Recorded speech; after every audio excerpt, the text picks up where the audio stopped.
Assalamualaikum warahmatullahi wabarakatuh. Nama saya Yurahmaningsi dari Program Studi Pendidikan Guru Sekolah Dasar STQ Prokania. Tujuan saya membuat video ini adalah untuk memenuhi salah satu mata kuliah evaluasi hasil belajar yang diampu oleh Bapak Amrizal SPD MPD. Di sini saya akan menjelaskan bagaimana langkah-langkah dalam membuat proposal. Langkah yang pertama di sini adalah kita harus menentukan atau mencari masalah.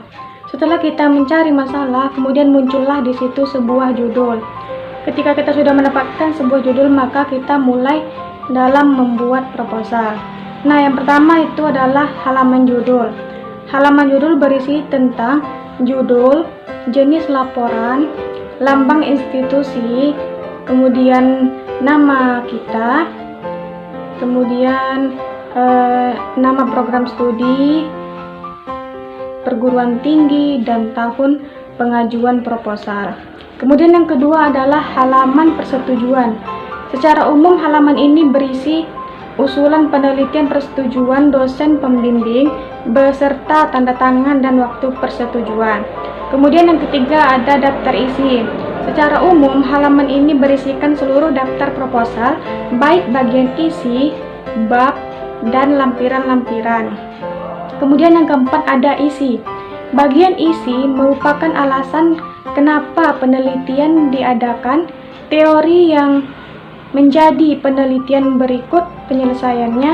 Berikut ini bagian yang terdapat pada isi proposal. Yang pertama yaitu bab 1 pendahuluan. Dalam bab 1 pendahuluan yang pertama ada latar belakang masalah.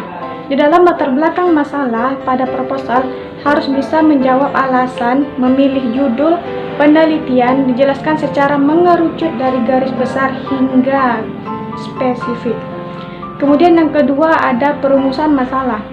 Rumusan masalah harus berupa pertanyaan yang berhubungan dengan dua variabel atau lebih. Kemudian yang ketiga ada batasan masalah. Batasan masalah pada bab ini membahas batasan masalah baik melalui ruang lingkup, tempat penelitian, informasi penelitian, dan waktu penelitian. Yang keempat adalah tujuan penelitian. Tujuan penelitian dibagi menjadi dua jenis, yaitu yang pertama tujuan umum. Tujuan umum berisikan tentang tujuan secara keseluruhan atau secara garis besar. Kemudian yang kedua adalah tujuan khusus. Tujuan khusus berisikan tujuan yang dituju secara khusus.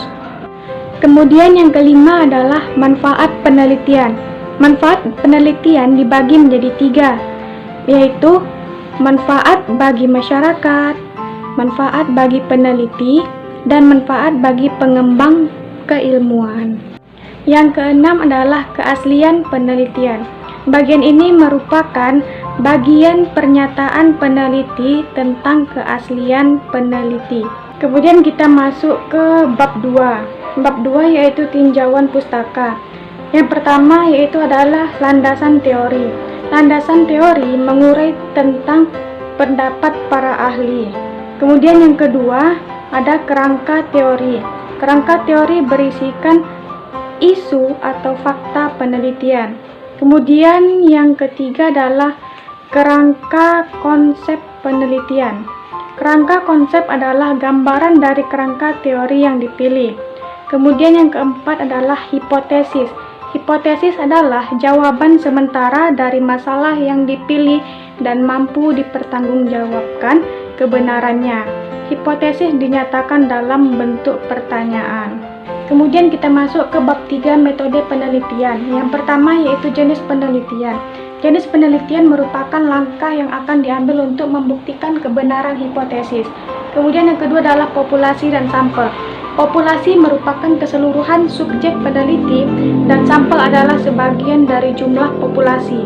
Kemudian yang ketiga adalah lokasi dan waktu penelitian, yaitu menjelaskan tempat dan waktu penelitian.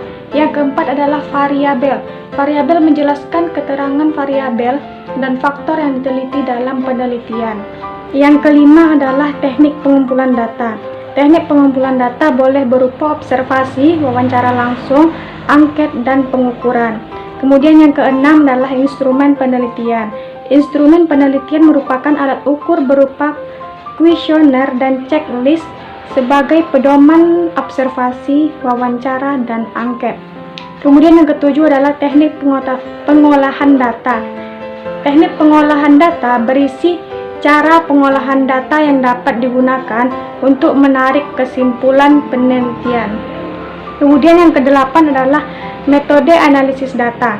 Metode analisis data menjelaskan seluruh data yang diperoleh menjadi sebuah informasi. Kemudian yang kelima ada daftar pustaka. Daftar pustaka berisikan daftar rujukan pembuatan proposal yang diperoleh dari segala aspek. Kemudian yang terakhir adalah lampiran.